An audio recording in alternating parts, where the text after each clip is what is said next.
Are you ready for your next job interview? Being invited for an interview is always very exciting and at least a little bit scary. Did you ever feel this? And unless you are some really famous person, most of our interviews throughout our life will likely be job interviews. There is a lot on the line in a job interview. Certainly, more than if we were just talking to some random newspaper about the story we've just witnessed.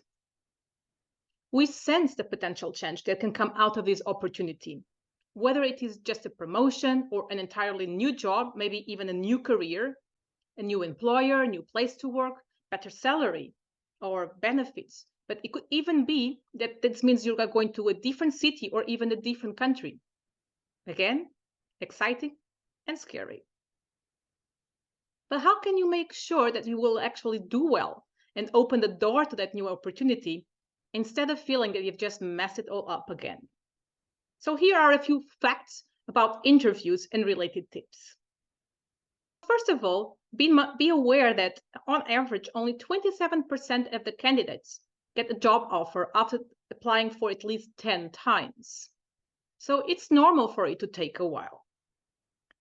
And if for an entry job, you might only need one interview, if you're already looking at mid and senior level positions, it's probably going to take at least 2 to 4 interviews before you're given any offer. No one can be sure upfront what is going to be the result of an interview, not unless you have somebody that you know inside the company or inside the selection committee. This means you need to embrace this degree of uncertainty as part of the process. It's okay not to know it all. You can still do amazingly. The best way to reduce this level of uncertainty in an interview is to do your homework properly. And this means prepare, prepare, prepare. More specifically, it means that you need to do your research about the role, the team, the company, even their vision and mission. But also, very importantly, that you need to prepare in advance your answers to the most likely questions that you're going to be asked for such a position. And you can just Google for what these questions are.